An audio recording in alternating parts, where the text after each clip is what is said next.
So for today's lesson, we are going over how you add and subtract fractions with variables in them. And before we get to that, let's go ahead and look at an example with just numbers in it here. We've already reviewed how you add fractions, and the whole key to it is that you need to make sure in all of these problems that you have yourself a common denominator. So a common denominator is going to be super key in doing these examples, and on this first one here, I do have a common denominator of 5. Well, all I would do is I would keep the 5 the same, keep your common denominator the same, and then you add or subtract up top. So 2 plus 7 is going to get me a 9 over 5, and that's my answer. It's pretty easy when the bottom is already the same. Well, we're going to take that same concept, but apply it to a problem with variables in it, like you see right here. Just like on my first problem, how they were both over 5, these guys are both over x plus 5. And when you add or subtract fractions, what you do is you keep the denominator the same. So just like I put 5 for the bottom here still, I'm still going to have x plus 5 down there. And then all I have to do is combine that guy plus that guy, which just means combining like terms. So 3x and 7x are going to make me a 10x. And then I have negative 8 and negative 4, which make me a negative 12. And that's going to be my final answer. That's all I can do with that one. So you just keep the bottom the same, and the tops you combine like terms. Really not so bad. Let's go ahead and talk about a subtraction example here. And on this problem, I again have the same denominator, so I'm going to go ahead and keep it over a 4x squared. That part doesn't change, okay? But what you have to do, there's one thing about subtraction that's a little more complicated than addition. On the last one, when I add, if I distribute that, distributing a 1 isn't going to change anything. But if I have a negative right here, you actually have to distribute that negative to both terms. It's like having a negative 1 on the outside of this guy. So this will turn into a negative 9x. And a negative times a negative 3 actually switches it to a positive 3. So you have to make sure with a problem like this, with subtraction, you always distribute your negative to the second fraction. Once you do that, it's really easy. You just combine like terms. 6x and negative 9x make negative 3x.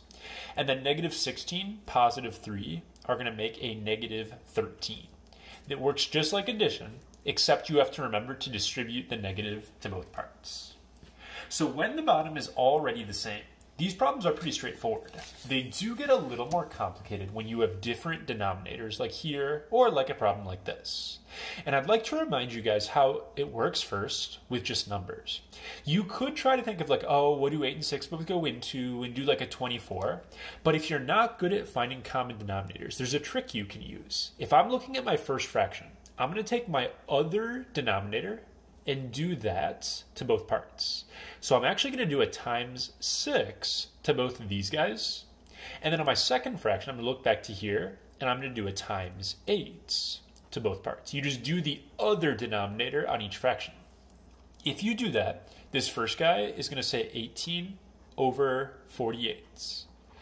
And the bottom on the other one is also going to be a 48 because it's 6 times 8 for both. So I have a 48 down here. This is going to say a 40 up top.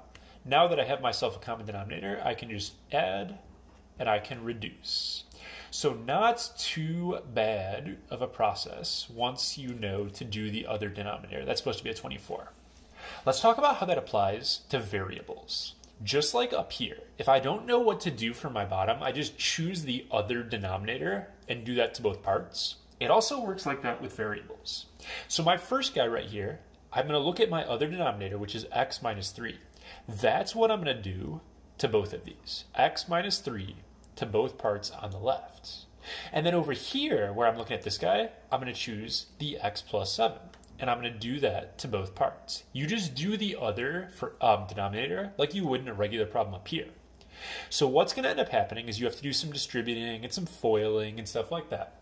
Up top, I have 8 to both of these. That is going to make 8x minus 24. So I have 8x minus 24 for the top part. And the bottom part, it is okay if you leave it as parentheses. You don't have to do FOIL on the bottom if you don't want to. So the bottom can be parentheses. The top you have to actually multiply out. On the other side, I have to take this 9x and distribute it to both of these. I'm going to have 9x squared, and it would be a plus 63x, it looks like, if you distribute that. And again, for the bottom, I'm just going to keep it not distributed like this. So after you do all that work, now we do actually have the same denominator. So what you do then is you're going to go ahead and keep the bottom the same, x minus 3, x plus 7. Up top, you just have to combine like terms on these guys. So I have a 9x squared. I can put together this guy with this guy. 63x and 8x make a 71x. And I'm going to keep that negative 24. And this would be how I write my final answer. The top is multiplied out. The bottom you can do parentheses. We're going to practice that with one more example right here. And again, if you see adding and subtracting, you have to have a common denominator. So I'm going to start this off by doing the other denominator to each fraction. So I got x plus 1 to these guys, and on this side I'm going to have to do a 2x to both of those. Well, my top left is going to be foiling, which isn't necessarily the cleanest, quickest thing, but you can go ahead and distribute it out. I'll just do it over here. So I'd have 9x squared, I'd have 14x, I'd have 9x, and I'd have 14. And when I write that down, that'll go 9x squared plus 23x plus 14. That's my first top. Bottom, I'm just going to keep it unmultiplied like this. Second fraction, if I distribute my 2x, is going to go 10x squared plus 12x. And I have the bottom. And I am almost done with this video. What I need to do now is make sure I distribute the minus for subtraction. So it's going to be negative 10x squared, and it's going to be negative 12x. And then it's just time to combine like terms. I have 9x squared minus 10x squared. That's negative 1x squared. 23 minus 12 is going to make an 11x. Got my 14. And then on the bottom, I'm just going to keep my parentheses. So if you just do the other denominator to each fraction, you're going to combine like terms and keep the bottoms the same.